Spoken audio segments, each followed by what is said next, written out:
Marta, vamos a iniciar. Primero quería agradecerte por brindarnos tu testimonio, porque la idea de este proyecto es que llegue a las próximas generaciones, que sea educativo para que entendamos qué fue lo que nos pasó como sociedad y que nos quede también como un testimonio valioso para entender nuestra historia de Río Cuarto y también a nivel nacional.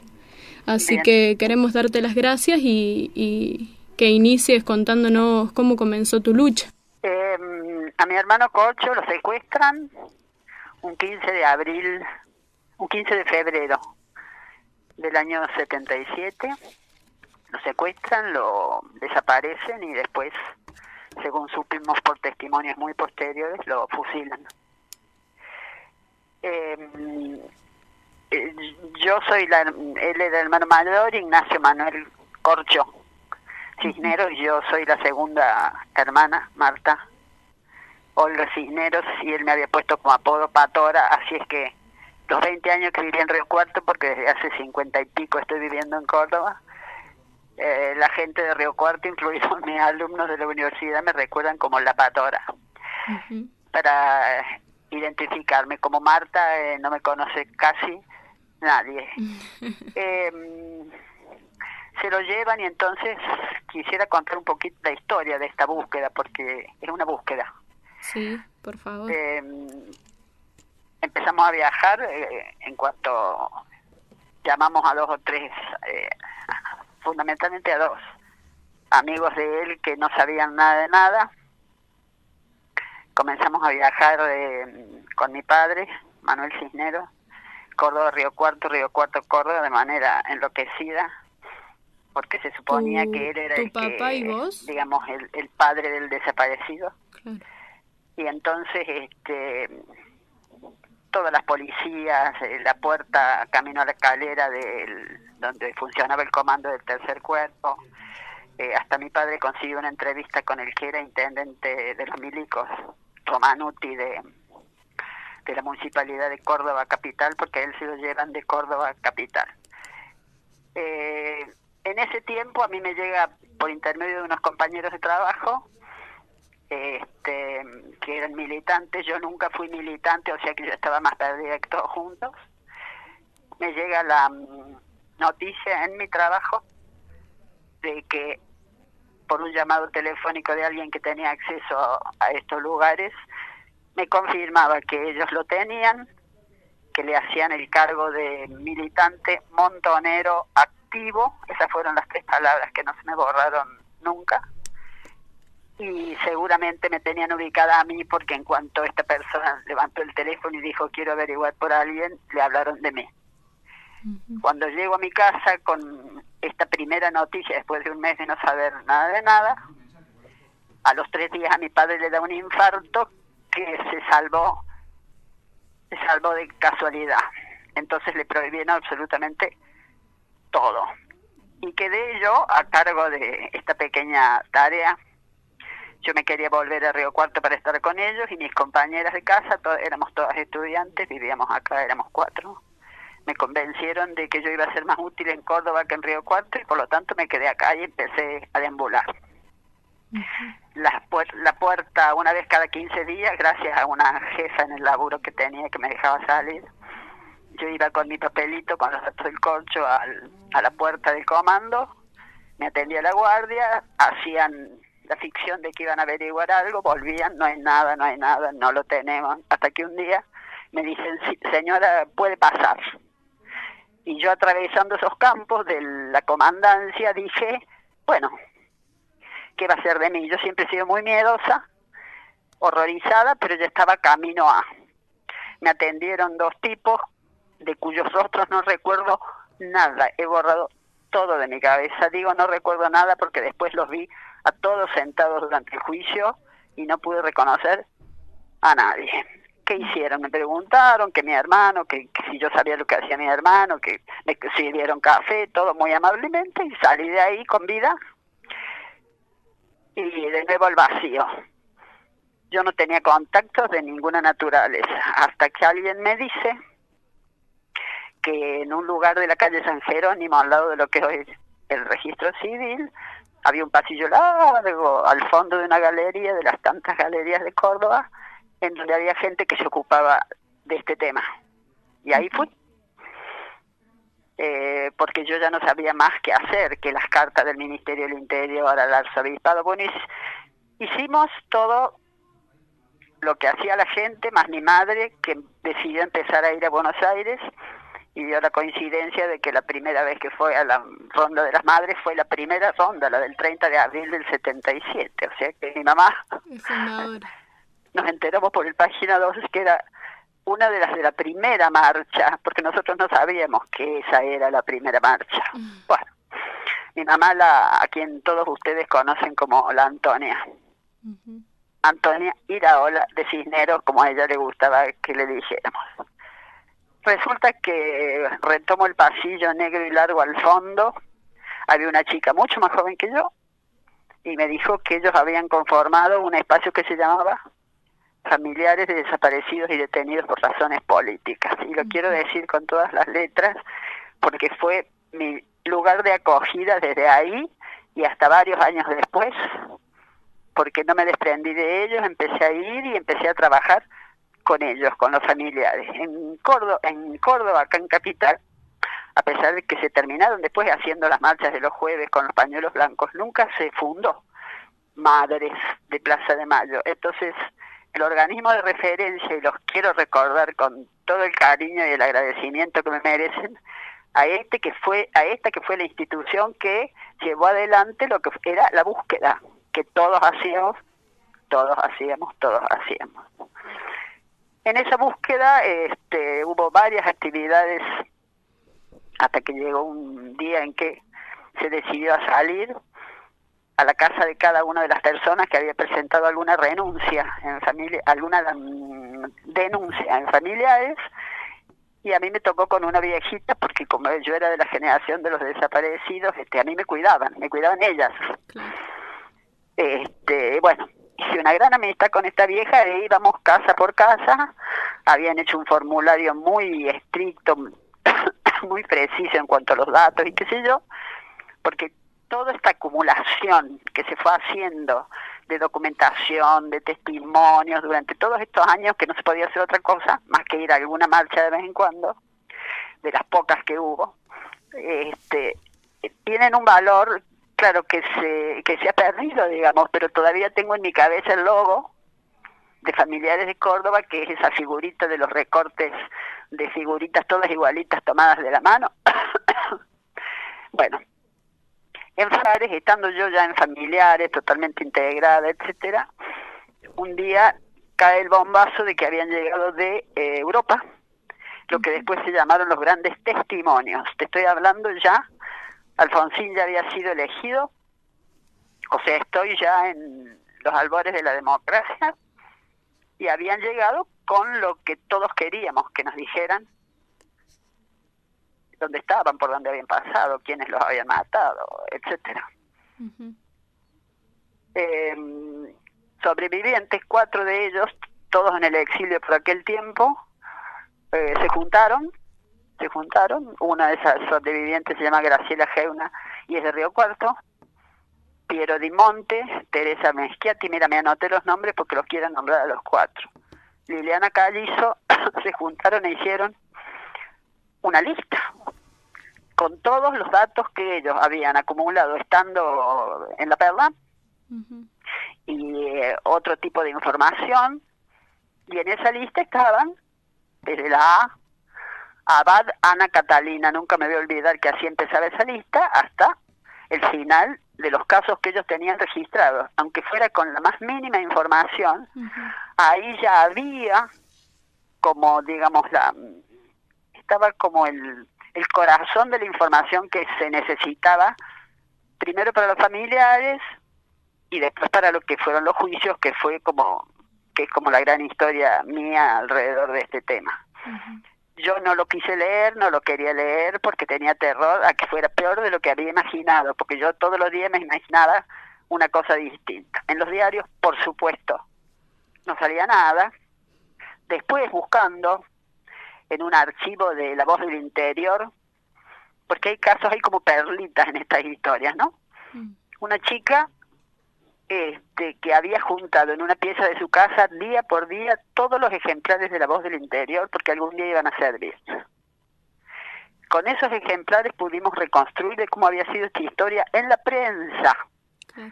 Y ahí me enteré que el 2 de abril del 76, unos poquitos días después del golpe, el Tercer Cuerpo había emitido un comunicado que decía que se prohibía publicar cualquier tipo de información respecto del tema, porque también me enteré que entre enero y abril los diarios ardían de gente que denunciaba, de gremios, cuando todavía no había prohibiciones, porque esto empieza bastante antes, con el Comando Libertadores de América, que así se llamaba la AAA en Córdoba, había empezado bastante antes del 24 de marzo del 76. Abril del 76 prohibían, y entonces, ¿qué aparecía en los diarios del 76? Hubo un enfrentamiento, hubo otro enfrentamiento, allí es donde lo fusilan al padre de Abaca Narvaja padre, el padre del compañero nuestro de Río Cuarto, y siempre aparecían como enfrentamientos, que después fue lo que se llamó la causa de la UP1, la unidad penitenciaria, porque eran todas muertes, fusilamientos en realidad, de gente que estaba en la cárcel, que se les había escapado de la lógica de la desaparición, pero los querían hacer desaparecer. Eso después terminó formando una causa que fue una de las primeras grandes causas, grandes en el sentido de mucha cantidad de víctimas, eran 32 víctimas, con los juicios de la democracia. Finalmente una madre que me veía que yo daba vueltas y daba vueltas, que me quería mucho, me dijo, esto no puede ser, vos te tenés que sentar, tenés que buscar fuerzas y leer qué dicen sobre tu hermano, porque no puede ser tantos años buscando y pateando para tener información y buscar pruebas y que vos no quieras leer esto. Bueno, ese día llamé a la escuela para decir que no iba a ir a dar clase porque salí de ahí y no sé, lo que hice, deambulé por Córdoba. Bien. Estando en una reunión de familiares, cae un día una persona, se había formado un nuevo organismo en Córdoba, Pérez Esquivel, el Servicio de Paz y Justicia, encabezado por Pérez Esquivel, se había formado en Córdoba, y cayó alguien de Paz y Justicia, del Servicio de Paz y Justicia, a informarnos que se estaba programando presentar una querella colectiva, que los que quisiéramos adherir a esa querella y presentarnos a la justicia, había una reunión informativa tal día.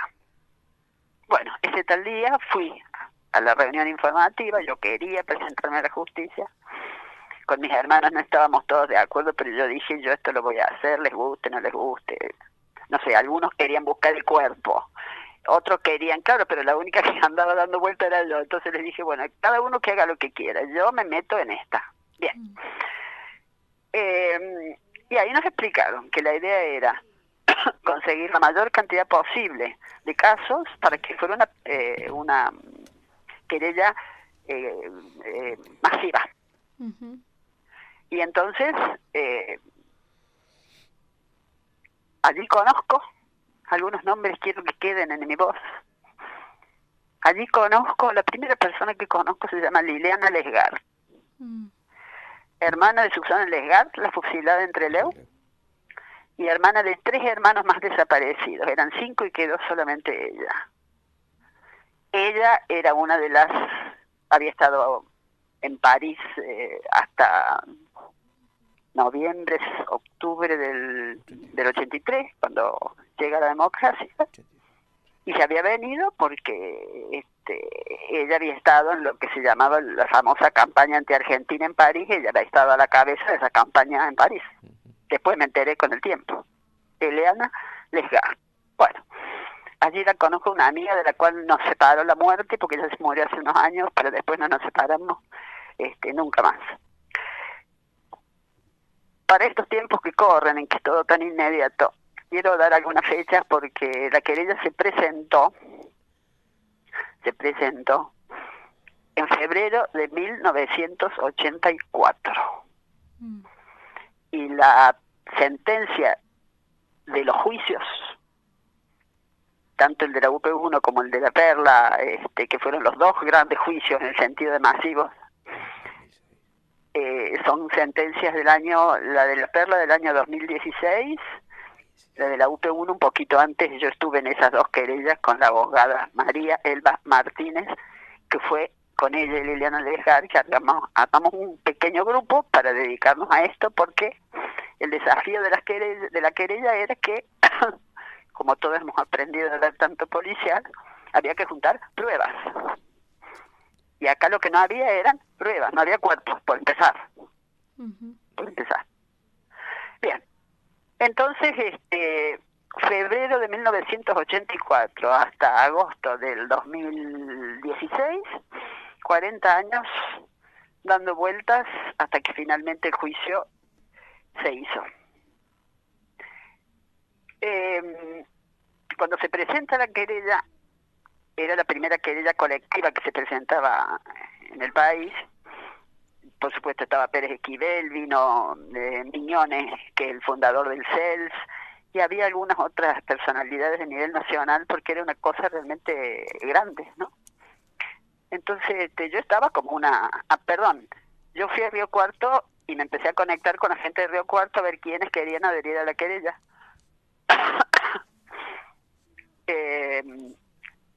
Paco Bauduco, fusilado en la UP1, no está entre los casos nuestros, pero lo quiero recordar porque era muy amigo del Corcho, y a él lo representó otro abogado después, cuando se hizo el juicio.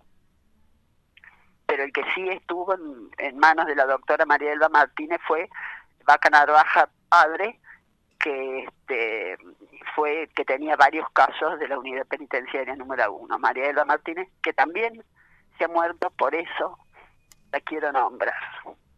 Y lo quiero nombrar a Manuel Luna, que también se murió muy joven, que era abogado y era el director del Servicio de Paz y Justicia en Córdoba. Bien. Nosotros, entonces, ¿qué tarea teníamos? Yo con el tiempo me voy de familiares y me voy a trabajar con el Servicio de Paz y Justicia, porque el día que se presentaba la querella había que hacer un comunicado de prensa. Era un gentío, era un lío, era una cosa. Bueno, es intransmisible eso, lo que era ese lugar, ese día. Y entonces había que hacer un comunicado de prensa y mi amiga Liliana preguntó, ¿alguien sabe escribir a máquina? Y yo levanté las manos. Porque una vez que me había quedado sin trabajo en Río Cuarto, para ocupar mi tiempo y hacerlo útil, había hecho un curso de mecanografía, que eran las cosas que se estudiaban en aquellos tiempos. Yo escribía muy bien a máquina, después me tocó escribir cada uno de los casos que se presentaron, que llevaba la doctora Martínez, y ahí ya me engancharon para siempre. Bueno, los casos que finalmente están en la causa, que son de Río Cuarto, y que los terminó presentando la doctora Gentile, que la reemplazó a María Elba cuando María Elba se murió en el 2015, empezaron los alegatos nuestros. Está la hija de Susana Dillon, Rita Ales de Espíndola, la mamá de Pepi, la nena que nace en el hospital militar. Está mi hermano, por supuesto. Está Raúl Vijande, de Río Cuarto, el hijo de la Mica, la gran compañera de Susana, que le ayudó a criar a esa nieta. Tuve mucho contacto con la familia Mauro, que habían desaparecido ella, la chica Mauro de Espeche, había desaparecido Espeche, había desaparecido la señora de Espeche, eran 3 los desaparecidos. Esa gente finalmente no integró los casos de Río Cuarto, y hubo otra gente que después, con idas y vueltas, tampoco se integró. Entonces, en este juicio, los casos de Río Cuarto, que llevaba María Elba Martínez y después Adriana Gentile, los voy a repetir: Rita Ales de Espíndola, hija de Susana Dillon, Raúl Vijande, Ignacio Manuel Cisneros, mi hermano Corcho, y en los casos que llevábamos nosotros, nadie más, pero la doctora Martínez llevaba 40 y pico de casos de distintas, de otra gente que no era de Río Cuarto.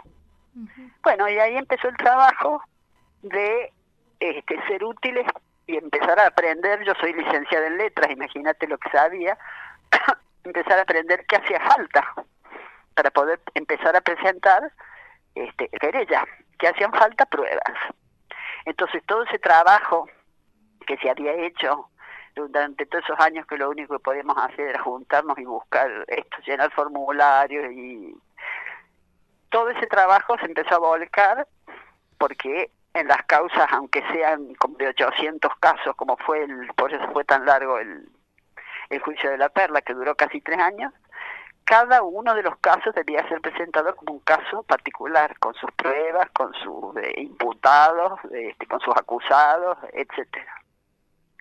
Entonces empezamos con esa tarea y armamos un mini grupo hasta que se amplió el Servicio Paz y Justicia, y que tuvo varios años en Córdoba, entre Liliana Lesgar, la doctora Martínez y yo. Bueno, y ahí armamos con consignas claras desde la doctora Martínez de qué era lo que había que buscar. Aparecieron los grandes testimonios y de ahí sacamos la gran mayoría de las pruebas, porque como era gente que había convivido con los responsables de la Perla en el año 76, se funda la Perla, 76, 77 y 78, que eran casos que teníamos nosotros. Esa gente conocía a los implicados, entonces la gente, quiero decir, los autores de los grandes testimonios, ¿no? Uh-huh. Entonces, todavía no teníamos computadoras, y es que habíamos inventado un objeto que se llamaba la sábana. ¿Dónde está la sábana? Y la sábana eran hojas pegadas unas con otras, el nombre de cada uno de los casos, no solo los de Río Cuarto, el Servicio Paz y Justicia llevaba un montón de casos más. Y entonces lo primero que era relevar qué información había en esos grandes testimonios, porque entre otras cosas los grandes testimonios decían responsables del secuestro fulano de tal, responsable del no sé qué fulano de tal, con nombres concretos. Era la primera vez que yo escuchaba los nombres de esta gente que me imaginaba que me cruzaba todos los días por la calle y no sabía quiénes eran, no les veía el rostro. Por eso me impactó tanto el primer día que fui a una audiencia del juicio, ver, no sé, habría 50 periodistas, ver cómo se abrieron las puertas y los periodistas, como una manada, ¿sí?, bajaron por las escaleras y se pusieron frente a los milicos que estaban todos sentados en fila, como en el cine, ¿cómo se diría?, de manera oblicua. Entonces se veían todas las caras. Claro. Y les deben haber sacado 500.000 fotos, era lo que queríamos todos, verles la cara. La metodología de la desaparición no es una casualidad, es una planificación estricta de lo que querían hacer para la solución final, como le escuché decir a Rafecas, la solución final de la Argentina, que no había podido ni con el exilio de Perón, ni con los bombardeos de Plaza de Mayo, ni con los... Era la solución final, los desaparecidos. Bien. Bueno, y así empezamos, y entonces así pudimos empezar a hacer, cuando correspondió, nuestros escritos con cada uno, ahora sí, de los casos. Y entonces ahí aparecían los testimonios de los propios familiares como pruebas. Me acuerdo de algo que nos dijo un día María Elba, un testimonio solo no es significativo. Ahora, si hay 2 o 3 testimonios coincidentes, ahí hay una prueba, ¿no? Uh-huh. Entonces bueno, ella guiaba todo el trabajo y empezamos a hacer nuestras sábanas, nombre por nombre, de los casos que le daba María Elba, y bueno, y juntábamos. Cuando yo declaro en el año 75 de haber sido, sí, antes de que me enfermara, 74, 2014, 2015, lo único que recuerdo así como reacción de los milicos, de los abogados de los milicos, porque ellos no hablaron, es que cuando yo hablé de que este juicio había empezado en febrero de 35 años atrás, Ujú. Y que nosotros habíamos estado en ese juicio. Ya te voy a contar lo que pasó con ese primer juicio. Lo único que me preguntó fue el nombre de su hermano, el nombre de mi defendido, el famoso Barreiro de la Semana Santa de Alfonsín. El nombre de mi defendido está en el escrito que usted presentó, porque ya a esa altura yo firmaba todo, mi papá me había dado un poder, ya todo lo que tenía que ver con esto lo firmaba yo. Y yo, que soy una racional total, me había llevado las hojas de uno de los pedidos de pruebas del caso de mi hermano, donde figuraba el señor Guillermo Barreiro. Fue todo lo que me preguntó. Y yo dije, acá empiezan a cobrar valor las cosas que hemos hecho durante tanto tiempo a ciegas. Bueno, la cuestión fue que se juntaron como 400 casos de todo el tercer cuerpo y se hizo esa primera presentación. Empezó a avanzar el juicio, pero no solamente avanzó en Córdoba, empezó a avanzar en todos lados.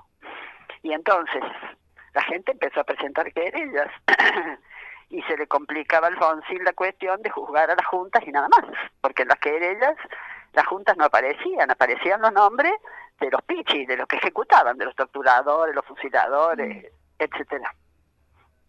Ahí es cuando se dicta la ley de punto final, es anterior a la de obediencia de vida.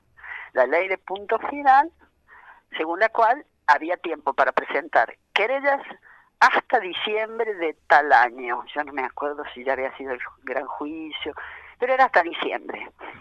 ¿Qué lograron con eso? Que se presentara el triple de casos porque había plazos. Pero eso fue el punto final, era ponerle punto final a las quejas de la gente, que ya eran quejas individuales. Todos habíamos presentado 2 o 3 habeas corpus, ya la gente había aprendido y tenía cómo hacer su presentación. Bueno, el juicio contra Menéndez empezaba, no sé, por decirte, después del juicio de la Junta fue. Se me están mezclando algunas cosas. ¿Después del 85? No, porque quiero volver a Semana Santa. La reacción de Semana Santa contra Alfonsín, sí, que debe haber sido el 80 y después del juicio de la Junta. Gracias a la película me acuerdo que el juicio de la Junta es del 85. Sí. Empezaron a llegar las notificaciones de que se tenían que presentar a declarar los pichis. Las cúpulas ya estaban juzgadas. Y Barreiro era uno de los pichis. Barreiro, no sé, habrá tenido 28 años. La edad de mi hermano, que tenía 28 cuando lo secuestraron. Eso habrá tenido Barreiro. Barreiro se alza y ahí empieza lo de Semana Santa, donde se adhieren otros regimientos, pero se inicia en Córdoba con Barreiro. Y una vez el doctor Ochoa, el juez federal de Río Cuarto, quien me reconoció porque 30 años antes él me había tomado una declaración en la Justicia Federal, era un pinche de la Justicia Federal acá en Córdoba, él me reconoció a mí en un lugar ahí que no viene el caso, y me contó la anécdota. Nosotros teníamos la orden de mandar la Policía Federal a detenerlos y ellos nos esperaban con el tercer cuerpo de ejército. Así empieza la famosa Semana Santa, la casa está en orden, y que ya sabemos cómo terminó, y después todos estos, ahí sí, ley de obediencia de vida, por eso es posterior, porque es para despejar a todos estos que habían ejecutado órdenes. Eso era la obediencia de vida, y eso era el punto final. Por eso cuando dicen primero obediencia de vida y después punto final, es exactamente al revés, lo cual es más comprensible. Primero pararon la sangría de casos, y después que esto tuvo consecuencias más allá de las juntas, que vieron que íbamos a ir más allá, después vinieron estas otras reacciones. Bueno, eso es lo que significó. Les aplicaron a todos la ley de obediencia de vida, quedaron todos, se cerró la cuestión judicial para todo el grupo, pero eran de cargos altos para abajo, y después finalmente cerramos el tema de nuestra querella inicial, que me olvidé de decirte que tenía, o no sé si te lo dije, me olvidé.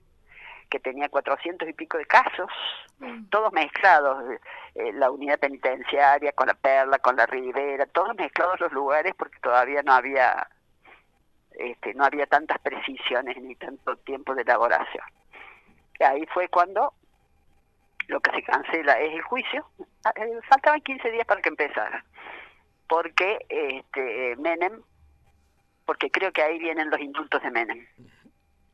Y entonces el tema se daba por cerrado. Estaban las dos leyes, una que los desligaba por obediencia debida, y estaban los indultos, donde quedaron libres todos. ¿Sí? Bueno, a partir de ahí, nosotros que ya éramos, habíamos hecho tantas cosas con la gente de Paz y Justicia, varios años trabajando, decidimos salirnos porque era como que ya no había nada más que hacer. La única que persistió fue la doctora Mariela Martínez, con lo que después se conocieron como los juicios de la verdad, que eran esos juicios que permitían que la gente declarara, pero que no tenían ningún valor jurídico. Eso fue como a fines de los 90.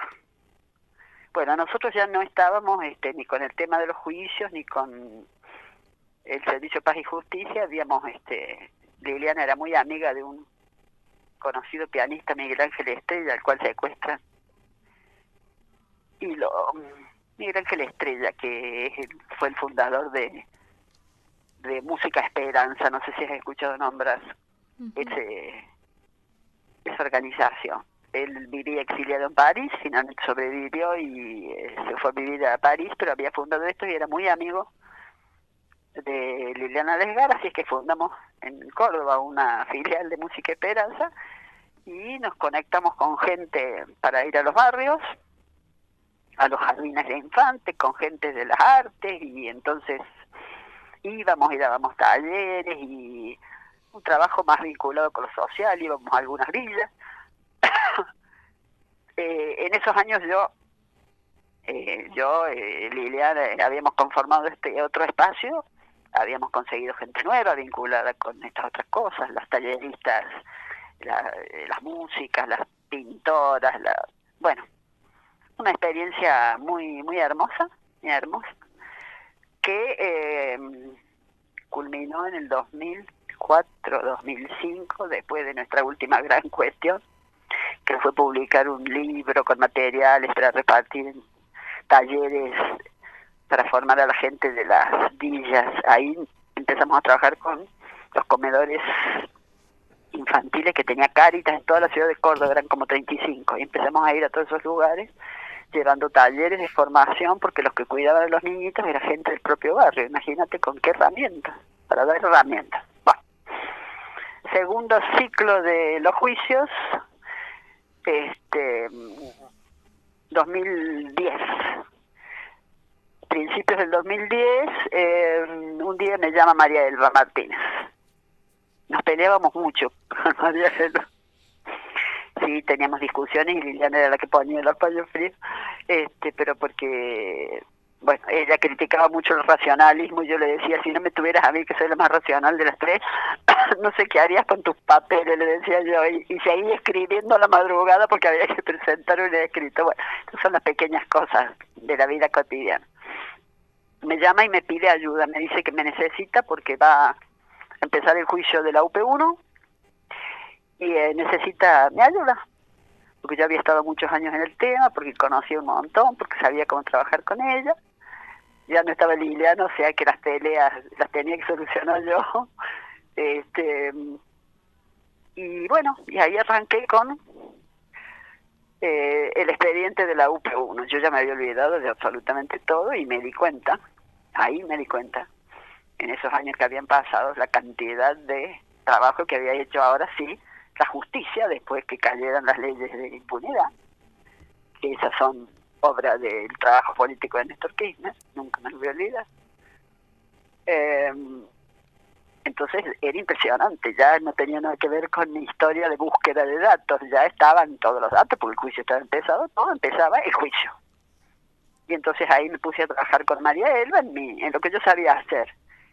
Lo que yo sabía hacer era ordenar papeles. Yo era la racional, ella era la intuitiva, ella era el caos, yo era el orden. Entonces hacíamos un grupo un grupo eficaz, digamos. Fue tremendo sentarme frente a Videla en la primera audiencia del juicio, verlo sentado, porque es de las pocas causas en las que Videla se muere condenado, la de la unidad penitenciaria número 1 de Córdoba. Lo tenía enfrente, me acordé de mi hermano. Y hablando sola como si fuera una loca, dije en voz baja: hermanito, a este momento te lo quiero dedicar. No me voy a olvidar nunca de ese momento, porque tenerlo a Videla ahí era como la síntesis. Además que ahora ya conocía la cara de varios, no de todos, porque todavía no había empezado lo de la perla. Bueno, organizamos fue mucho trabajo, yo me había olvidado de todo, así es que me empecé a leer. Para eso sí tenía formación. Yo, la universidad forma para muchas cosas, además de las letras o la agronomía, porque tengo un hermano que es agrónomo. La universidad forma maneras de trabajar, de pensar, de leer, forma básicamente. Entonces yo me fui a lo mío y ayudé un montón, esto de nuevo, buscando pruebas, después armando caso por caso. Se incorporó gente, ella tenía como 7 u 8 casos de los 32, no sé si no eran más. Organizamos caso por caso la presentación con, ¿cómo se llama esto? Con proyección de fotos, porque ya ahí había un montón de documentación. Y entonces, como había mucha gente en los estrados interesada por los juicios, para que la gente viera lo que eran las pruebas, lo que decían las pruebas de cuando los habían sacado de la cárcel, quién había firmado la orden de sacarlos de la cárcel, el caso paradigmático, el caso de Vaca Narvaja, donde sacan a 4 y fusilan a 3 y dejan a un sobreviviente para torturarlo, pero además para que contara cómo era la cosa. Bueno, hubo una cosa extraña en ese, que no, hasta los hijos de los fusilados, que hicieron una actividad maravillosa de difusión, y decían que los casos de la unidad penitenciaria eran 31. Sí, 31 los que habían sido sacados de la cárcel o fusilados o muertos adentro de la cárcel, pero había un cadáver que no había estado nunca en la unidad penitenciaria número 1, que fue identificado, y que se ve que alguien lo tiró, aprovechó la volada y en alguna de estas matanzas tiró un cadáver suelto. Entonces los chicos decían los 31 casos, y un día la llamo a Carolina, yo era Carolina Vaca Narvaja, estaba en el grupo de Música Esperanza, la llamo y le digo: Caro, pero no son 31, son 32 y nosotros no nos podemos equivocar en esto. Y le expliqué el caso, pero es una cosa rarísima. Y te lo estoy diciendo porque no son 31, que son los que efectivamente sacan de la cárcel o dentro de la cárcel misma fusilan.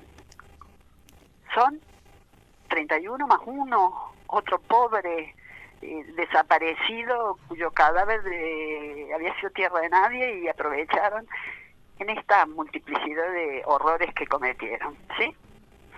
Bueno,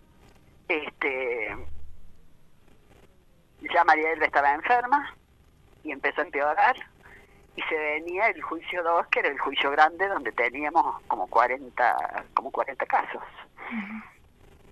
Con la muerte de María Elba se enferma, y entonces, bueno, ya se habían presentado un montón de cosas, así es que yo me convertí medio en abogada, tenía el Código Penal en mi computadora, ya sabía cómo tenía que hacer los escritos, incluso una vez hice uno y lo presenté sin que nadie me lo mirara, porque no había tiempo, no me acuerdo, y dije yo, bueno, si lo rechazan, que lo rechacen, yo lo voy a presentar. María Elba se enferma, ya estaba enferma. Terminó el juicio de la unidad penitenciaria y María Elba fue operada de un cáncer, del cual nunca salió, después se le complicó hasta que al final murió. Y cuando María Elba muere, se nos complicó de nuevo, porque necesitábamos que toda la gente que acusaba a los milicos tuviera un poder para el abogado que lo representaba. Y el abogado que lo representaba se había muerto, o sea, estaban sin poder, no se podrían haber presentado como querellantes. Hubo que conseguir de nuevo los 40 como es poderes, gente que no estaba en Córdoba, bueno, todo un laburo, pero digamos, no tenía sentido. Todo había que hacerlo porque todo tenía sentido. La doctora, que nunca había participado en los juicios, la doctora que te nombré antes, me olvidé, Adriana Gentile, se puso al hombro junto con otra abogada, porque abogados pasaron varios, pero después se fueron yendo, tenían otras cosas. El Huguito Vaca Narvaja, que fue un gran colaborador de María Elba en la UP1, había sido nombrado juez, o sea, ya no estaban. Bueno, y exactamente un día me notifican que yo tengo que ir a declarar para hacer esto, contarles a ellos lo que te estoy contando a vos. Uh-huh. Con detalles, pero de cómo había sido la búsqueda de mi hermano. Bueno, y que habíamos encontrado y ahí apareció todo esto de mi viejo, porque a mi hermano en realidad no lo secuestran en la calle, a mi hermano le cantan la casa y lo están esperando, él vuelve de Alta Corral. Yo lo había visto el domingo 13 en Alta Corral y lo secuestran el martes 15 de febrero del 77. Él volvió a su casa, sin su mujer y sin su hijo. Él volvió a su casa y lo estaban esperando adentro de la casa. Bueno, la puerta tirada abajo, robaron de lo poco que había, lo único de valor.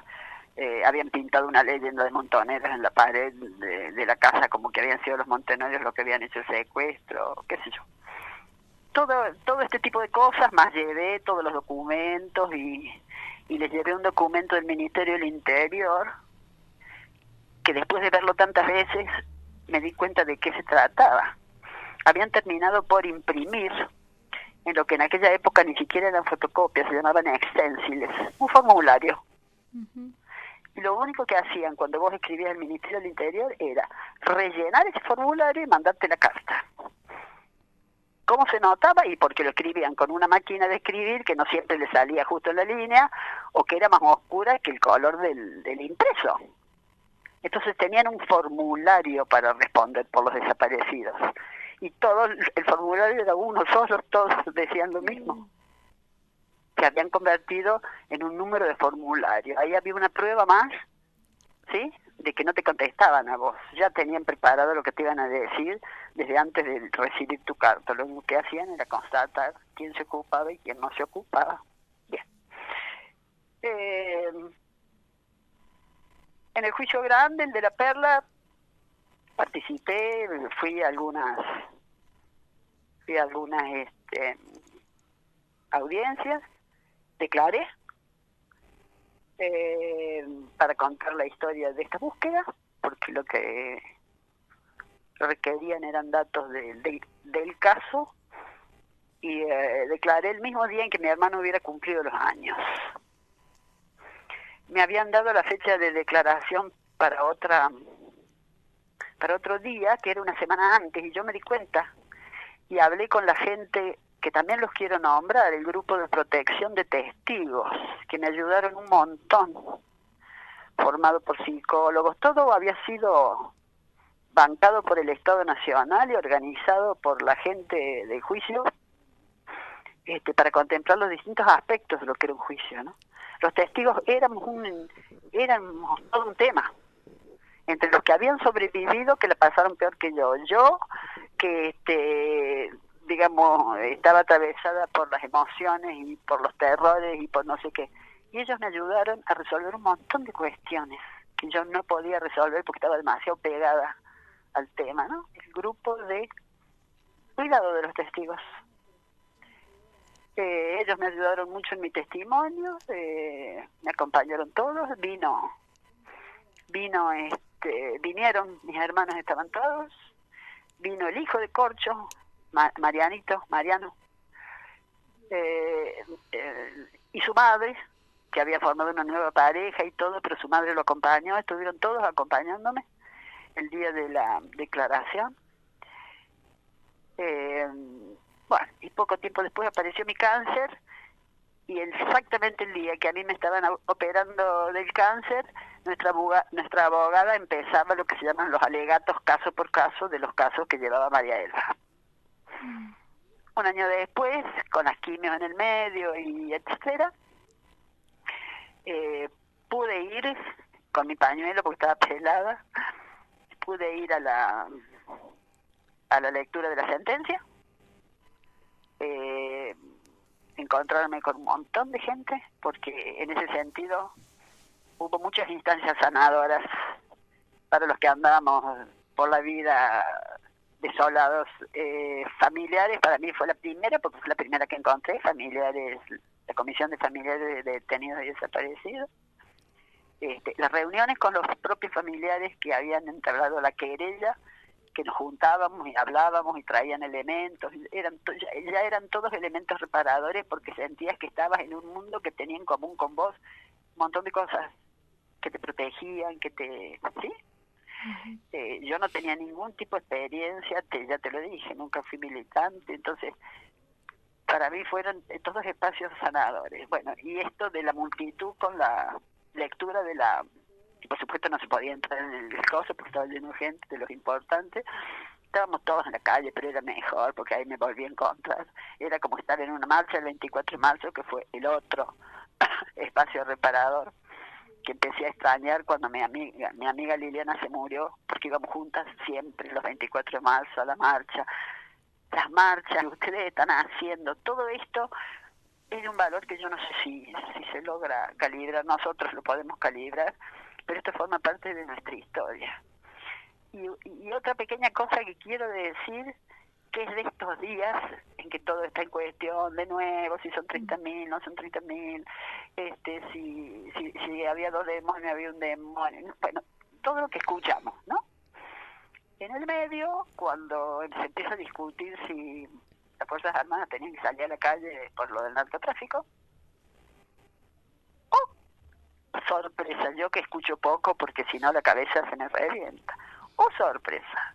Y los periodistas de La Nación Más y los propios milicos, todos en contra de que los milicos intervinieran en estas cuestiones. ¿Por qué? Y porque ya la impunidad en ese sentido, para ellos se había terminado. Habían entendido que ya no había más impunidad para ellos. Ya que dije impunidad, me acuerdo de algo que descubrí.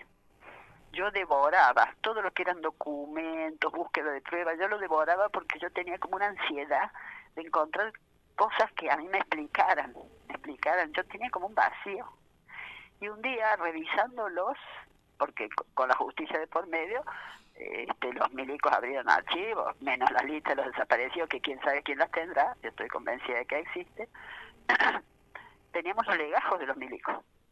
Legajos muy detallados, porque cuando los trasladaban de un lugar al otro, la fecha, y entre otras cosas había que determinar que en la fecha en que el secuestro había sucedido, ese milico estaba en la perra, en el tercer cuerpo, y no en cualquier lado. Y eso donde lo buscábamos, en los famosos legajos.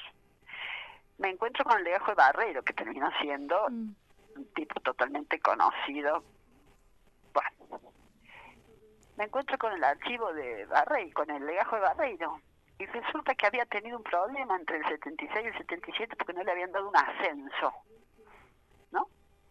Y entonces les escribió una carta a sus superiores en donde confesaba todo lo que había hecho por ellos, por el ejército, por la patria, 649 desaparecidos. Yo decía, esto es la impunidad.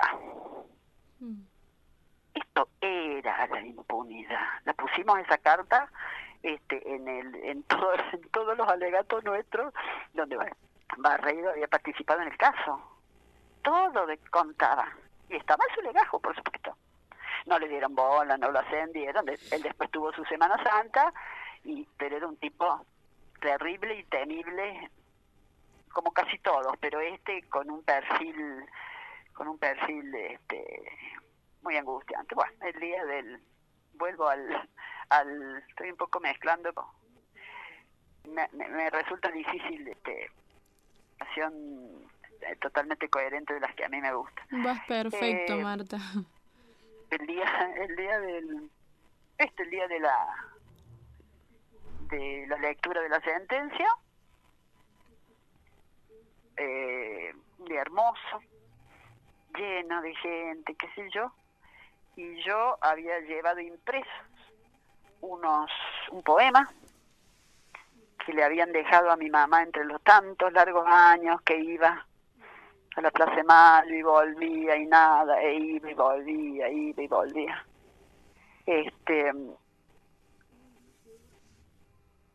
Un poema que mi mamá en algún momento escribió para su hijo desaparecido, que lo leí el día que terminé mi testimonio. Mi mamá no pudo ir porque ya andaba en silla de ruedas, no pudo venir a Córdoba a mi declaración.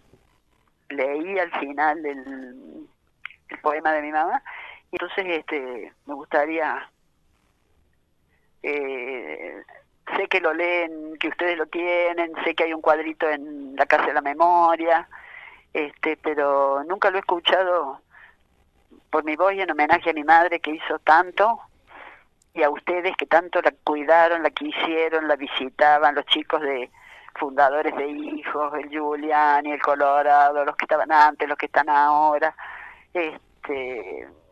Pero yo lo quiero leer porque me parece que es una síntesis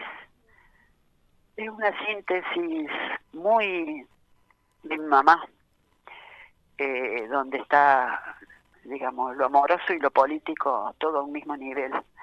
Y bueno, lo descubrimos de casualidad porque era una gran juntadora de papeles, no sabes lo que es el archivo que hay en mi casa, es una locura. Bueno, quería leerles el poema de la Antonia, que hice copias y los llevé el día que fui a la multitud que había esperando escuchar la sentencia contra Menéndez y compañía, y lo empecé a repartir, me guardé uno para mí. Sé que los hijos en la Casa de la Memoria habían colgado uno. Bueno,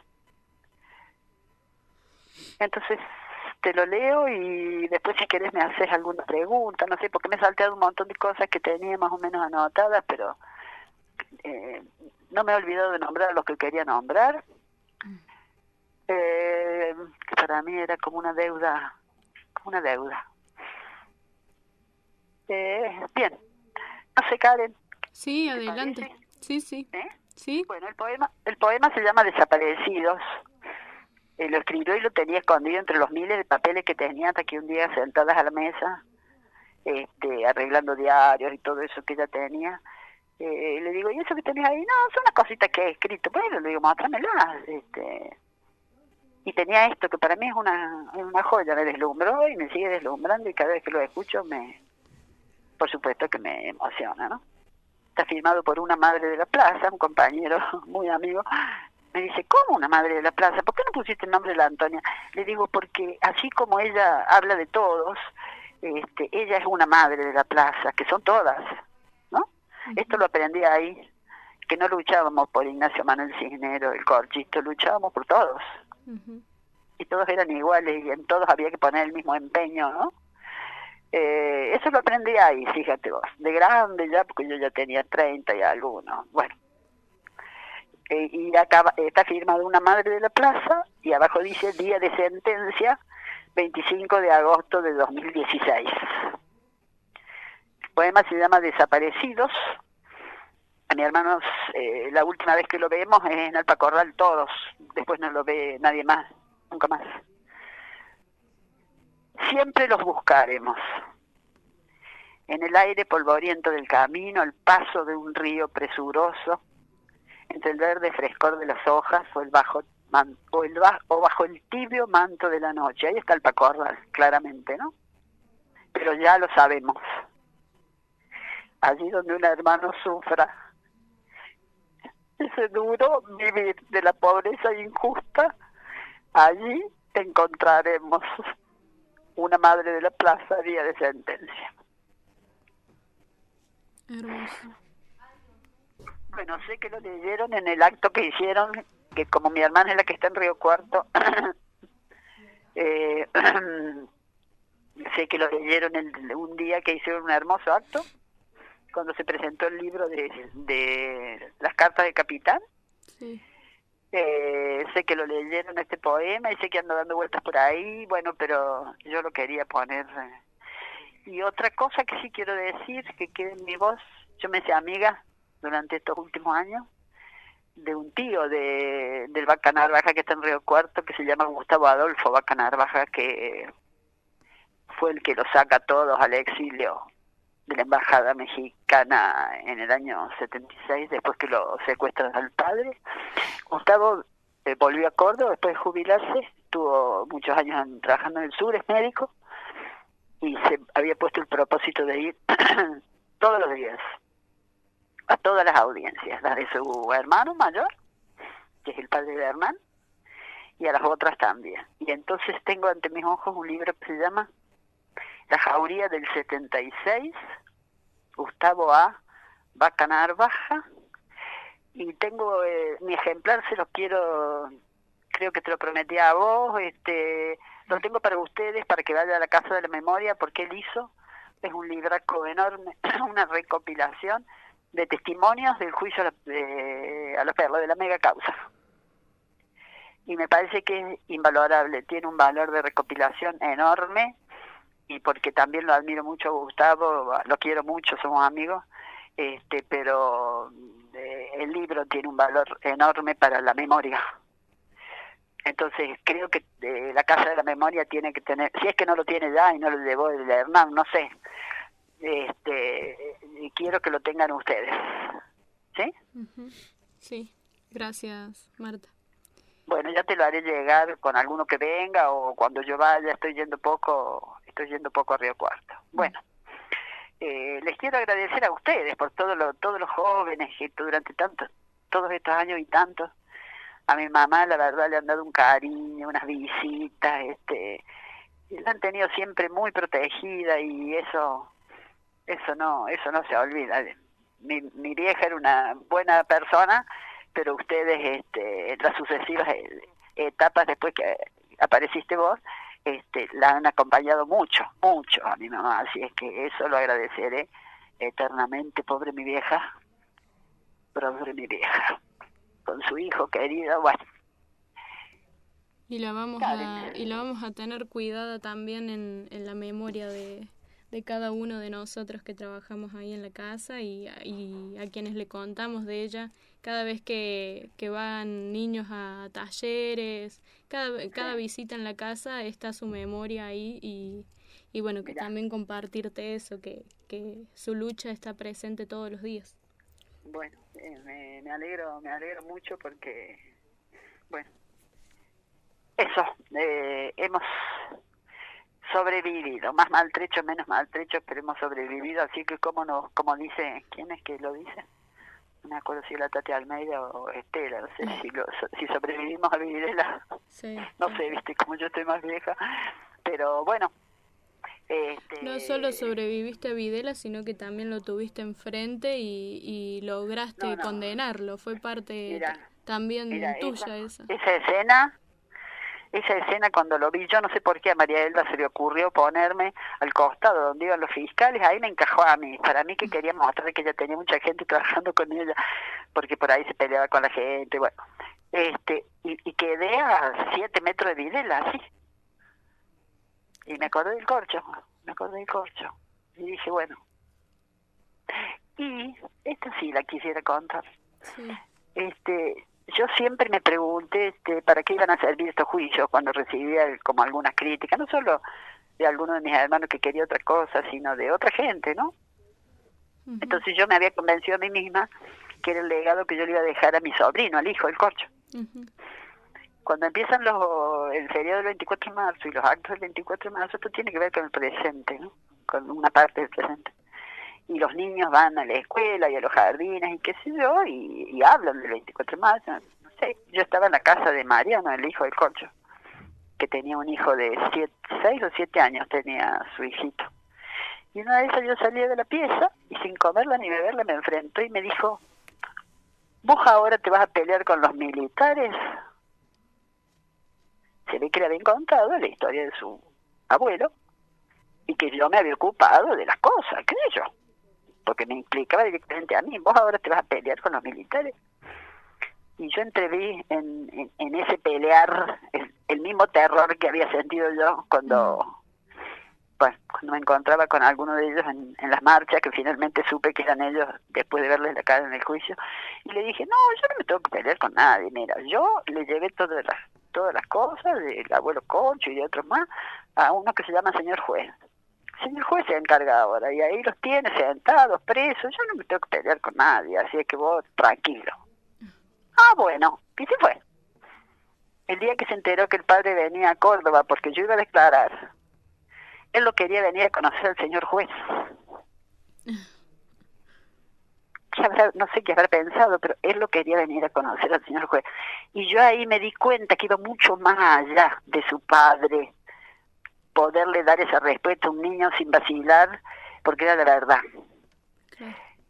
Entonces, cómo uno va reconstruyendo los sentidos de las cosas que ha hecho, que al principio no sé por qué lo hice, a pesar del terror que tenía, y después seguí, después me enganché, y después me convencí, ¿no? Y después no lo quise abandonar a mi hermano, ni a mis viejos, que estaban... Pero uno termina... Lo de este niño fue como la última, el penúltimo, porque el último me lo dieron ahora, hace 15 días, los que dicen no, porque después sabemos cómo nos va. Y en el cómo nos va están los juicios que nosotros hicimos. Cuando digo nosotros, digo todos, claro, incluidos los juicios que aún faltan. Uh-huh. Los juicios sirvieron. Los juicios sirvieron. Bueno, y le doy gracias a María Elba Martínez por haberme vuelto a meter y vuelto a llamar para que la ayudara, porque la verdad, yo me jubilé. Ese año me jubilé, ya estaba por jubilarme, pero me fui en julio del 2010 porque me quería dedicar exclusivamente a eso. Uh-huh. Ya me podía dar el lujo, entonces también las gracias a ella que me metió ahí. Uh-huh. Bueno, pobre María Elba también, que no fue al médico porque estaba en medio de un juicio y cuando fue ya era medio tarde. Bueno, he nombrado a todos los que quería nombrar: Manuel Luna, el Servicio Paz y Justicia, que era un tipo encantador, a cuya madre conocí porque vivía en Río Cuarto. Uh-huh. Bueno, y a las viejitas de familiares que la verdad es que me cuidaron tanto. Mis 50 años en Córdoba están atravesados por esta historia. Claro. Karen, a vos, mil gracias por tu paciencia.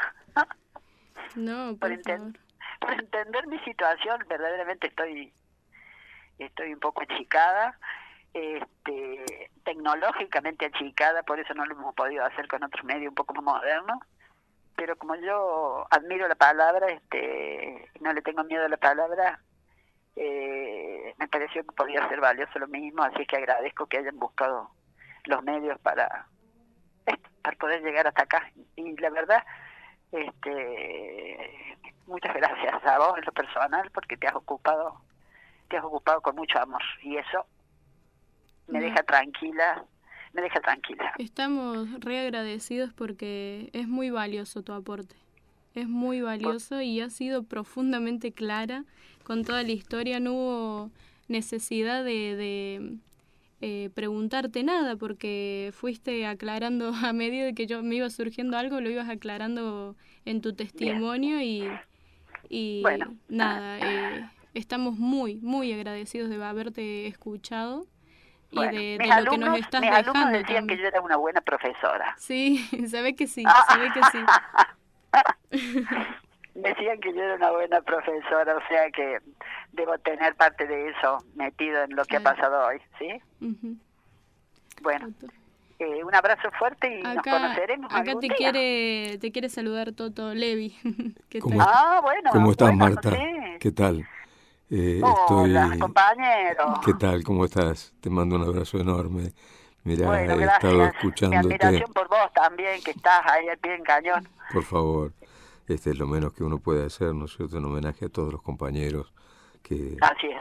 pasaron por momentos tan duros, tan difíciles, y realmente nuestro agradecimiento porque la labor invalorable que algunos compañeros como vos y compañeras como vos han hecho hizo posible realmente junto al testimonio de los que sobrevivieron que se pudiera realmente llevar adelante los juicios y llevar, por lo menos esclarecer un poco lo que había pasado en aquel momento. Te aseguro que te escuché con enorme atención y con mucha emoción también, nombrar personas, algunas de las cuales he conocido, y bueno, todo eso remueve, ¿no es cierto?, interiormente las fibras, inevitablemente. Esto remueve, esto todos los días remueve. Así es. Todos los días aparece algo y todos los días remueve, pero bueno, por eso me parece, esto era muy de la Antonia, ¿no? Guardar papelito, guardar pruebas, guardar testimonio, por eso juntaba tanta cosa, porque esto se va a perder con nosotros, sino los testimonios orales, digo. Claro. Así es que la iniciativa me parece brillante. Sí, es una buena idea realmente. Creo que esperemos que sea útil y que sea consultado por gente que realmente se interese y logre difundir estas cosas para que nunca más vuelvan a ocurrir. Así es, eso es lo que queremos todos y bueno, y parece que sigue sirviendo.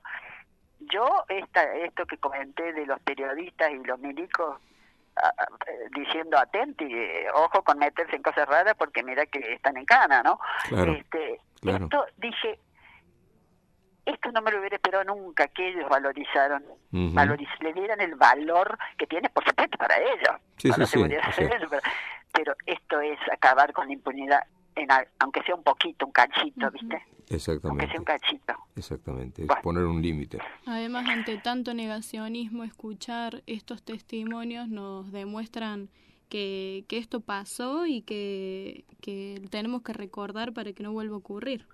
Así es, por eso me alegra tanto, Karen, no te conozco, pero sé que sos muy joven, como me alegra escucharlo a Levi porque le tengo un gran aprecio, a pesar de que no nos hemos visto mucho, pero le tengo un gran aprecio, sé de su lucha. Entonces me alegro que esto también se traspase generacionalmente y bueno, hemos estado a la altura de lo que la historia nos demandaba, aún a las cagonas como yo, pero bueno, no, la verdad es que siento un enorme orgullo de mi familia, de mi madre, porque también iba con mucho miedo a la Plaza de Mayo, lo confesó más de una vez. Y bueno, y nos lo bancamos y pudimos hacer algo.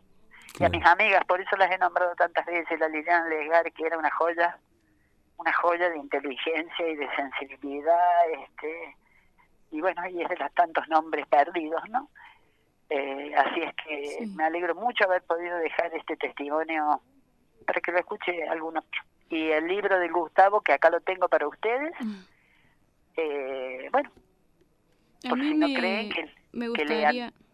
Me gustaría pedirte para cerrar, yo sé que tu lucha es por los 30.000, pero me gustaría que me compartas un recuerdo de tu hermano.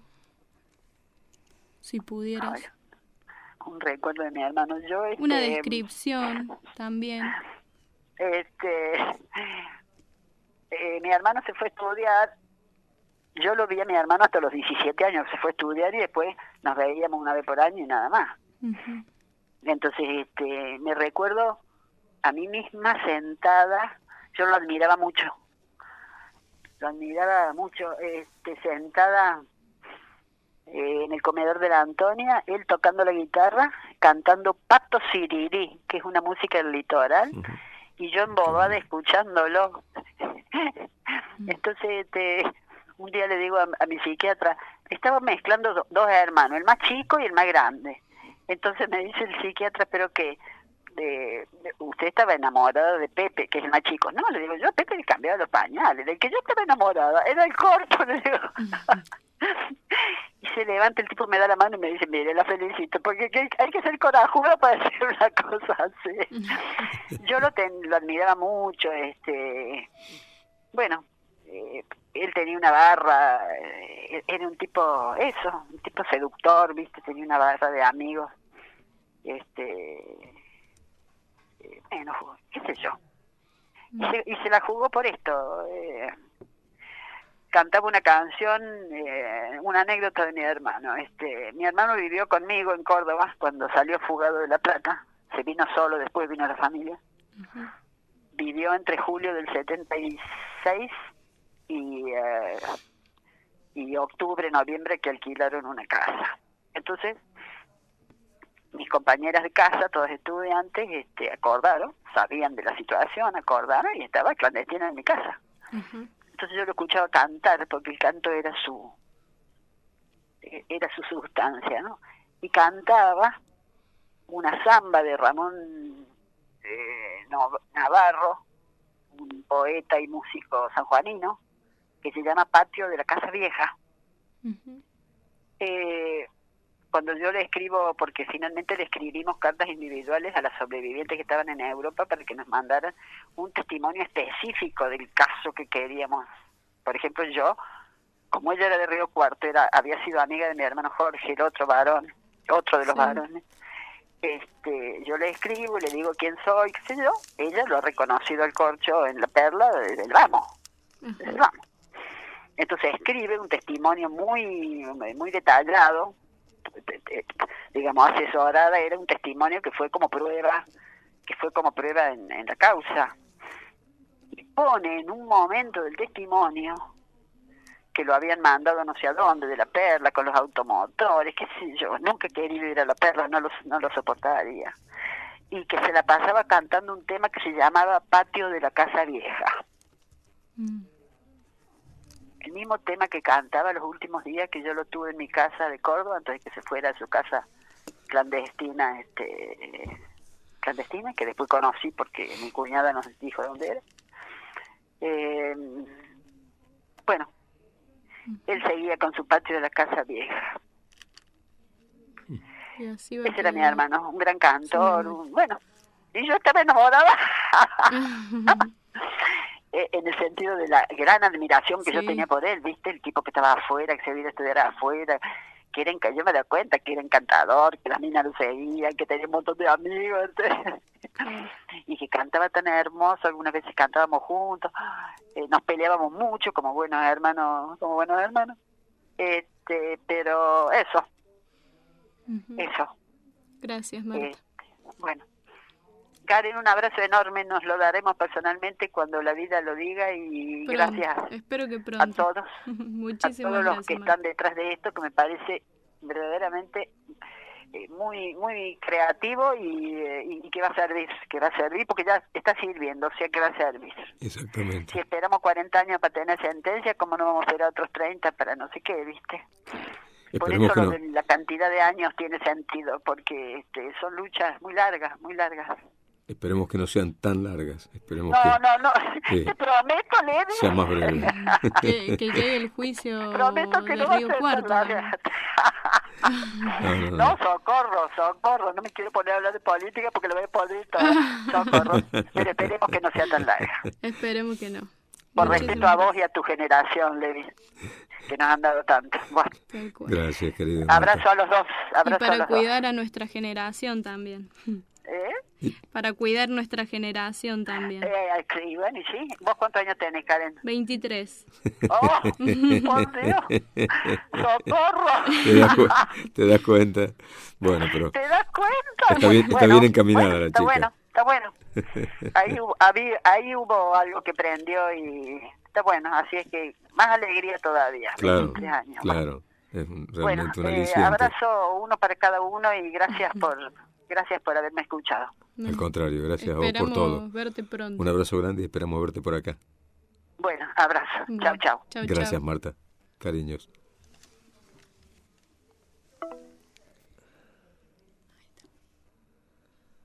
Termino. Pensar que se está muriendo. Sí.